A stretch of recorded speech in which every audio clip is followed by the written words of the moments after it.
लोगोफोर दिनैनि बे गोदान मोनसे शर्ट आपडेट भिडिअआवहाय गिबियावनो नोंथांमोनखौ गासैखौ बरायनो थालायबाय। लोगोफोर दिनै आं बे भिडिअनि गेजेरजों नोंथांमोननि सिगाङाव बर'नि मोननै गोदानै फैनो गोनां मिउजिक भिडिअनि बागै सुंद' आपडेट लानानै फैलायबाय। नोंथांमोना बे मिउजिक भिडिअआव सोर सोरनि फाव खालामनायखौ नुनो मोनगोन आरो बबे चेनेलाव नुनो मोनगोन बेफोरखौ आबुङै मिथिनो थाखाय भिडिअखौ जोबजासिम नायलांदो। गिबि आपडेटआवनो दङ बर'निनो फेस्ला फावखुंगुर बिथां मेन्देला ब्रह्म लोगोसे देमस्रि बर' बिथांमोननि फाव खालामनायाव गोदान मोनसे मिउजिक भिडिअ फैनो थांगासिनो दङ दे लोगोफोर आरो बे मिउजिक भिडिअनि मुङानो जादों नों हरनाय दख'ना।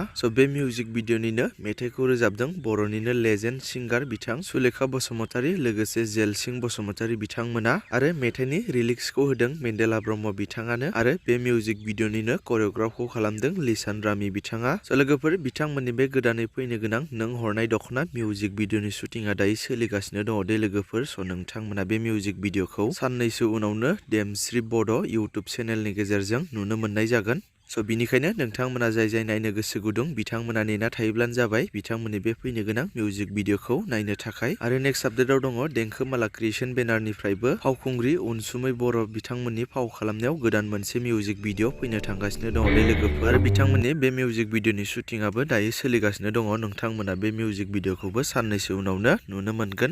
लोगोफोर बिदिब्ला दिनैनि शर्ट आपडेट भिडिअआ बेखिनियानोमोन। जुदि नोंथांमोना भिडिअखौ नायनानै मोजां मोनदोंब्ला लाइक खालामदो आरो बेफोरबायदिनो माखासे बर'नि फैनो गोनां मिउजिक भिडिअफोर आरो बर' सावथुनफोरनि बागै आपडेटफोरखौ मोनबाय थानो थाखाय चेनेलखौ साबस्क्राइब खालामनानै खाथिनि बेल आइकनखौबो अलाव प्रेस खालामना लायोब्लानो जाबाय।